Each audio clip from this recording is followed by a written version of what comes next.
Order.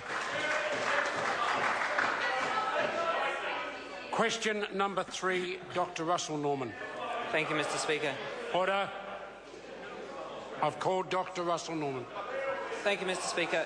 My question is to the Prime Minister and asks, how many emails did Wayne Eagleson and the Henry inquiry send to Parliamentary Service regarding the Henry inquiry, and on what dates were those emails sent? Honourable Stephen Joyce, on behalf of the Prime Minister. Mr. Speaker, on behalf of the Prime Minister, I can advise the House that Mr. Eagleson sent 2 emails to Parliamentary Service regarding the inquiry, one on May the 9th and the other on May 23rd. I'm advised that the Henry inquiry sent a total of 39 emails to Parliamentary Service between the dates of April 29 and June 6. I'm happy to table a document now for the member which shows the breakdown of those dates and those emails. So leave as so sought to table that document. Is there any objection? There is none. It will be tabled. Supplementary. Order. Supplementary question, Dr. Russell Norman. Will the Prime Minister table the emails themselves? Honourable Stephen Joyce. Well, Mr. Speaker, on behalf of the Prime Minister, one of the emails from Mr. Eagleson was tabled yesterday. I'm happy to table the second one today. In relation to the emails of Parliamentary Service, obviously a very high number. I'd suggest the member put that request down in writing.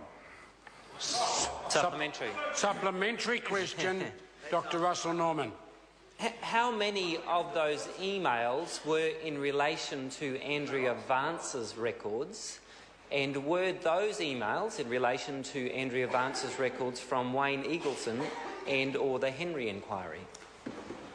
Honourable Stephen Joyce. Mr. Speaker, on behalf of the Prime Minister, firstly in relation to Mr. Eagleson's emails, the first one the House has seen. The second one is a very, very short email which simply says thanks for that or something along those lines and is not in relation to Ms Vance. In relation to the Parliamentary Service, I have not seen all those emails on behalf of the Prime Minister, but I have been provided with 2, and one is in relation to, which again I think the House has already seen, and the second one makes it particularly clear that they did not want call logs for 2, in quotes, numbers of interest, which were Andrea Vance's numbers. They were particularly quite clear that they were not seeking those numbers. Supplementary question, Dr. Russell Norman. Is the Prime Minister concerned to find out that the Henry inquiry received Andrea Vance's swipe card records on the authorisation of the General Manager of Parliamentary Services? Honourable Stephen Joyce. On behalf of the Prime Minister, as you know, the Prime Minister was very concerned about that, and he made it very clear at the time that that became public that he was concerned that that information had been provided. Point of order, Dr. Russell Norman. Thank you, Mr. Speaker. I seek leave to table an unpublished answer to a written question that establishes that it was the General Manager. Can the member, just clarify again what he's seeking to table? It is the answer to written question 08498, which is not which is not published. It is not available to the members of the House. Yes, there's a 3-day stand down before that becomes information available. And the easiest way for me to sort this out is I will put the leave and it will be over to the House as to whether it is then tabled. Leave is sought to table a answer to a written question which is in the 3-day stand down period, so it would normally not be available. It's over to the House. Is there any objection to that course of action? There appears to be none. It can be so tabled. Thank you, Mr. Speaker. Is it order? Supplementary question, Dr. Russell Norman. Thank you, Mr. Speaker.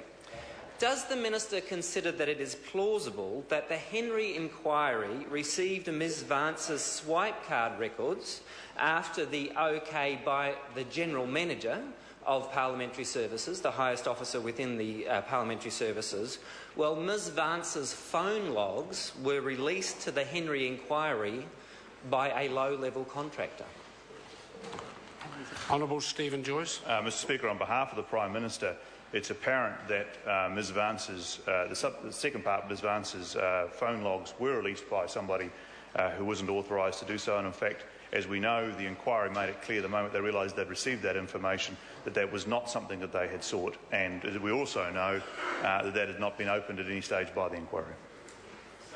Supplementary question, Dr. Russell Norman.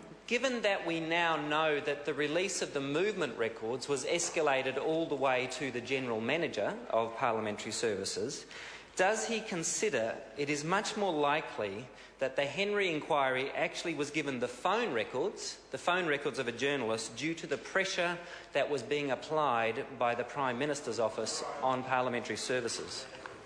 Honourable Stephen Joyce. Mr Speaker, on behalf of the Prime Minister, no, absolutely not. Reject that assertion absolutely entirely. The Prime Minister was on record all the way through making it clear absolutely that he did not consider it appropriate for the journalists, either the swipe card access or the phone logs, to be provided.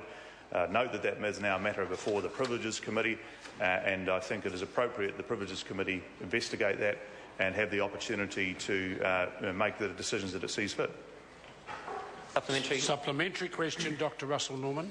Thank you, Mr Speaker. Given that the journalist movement records were released because it was considered a security breach issue, does the Prime Minister now take responsibility for the fact that his inquiry, acting under his mandate, has asked for and received Fairfax journalist Andrea Vance's building access records on the basis that investigative journalism is now a security breach?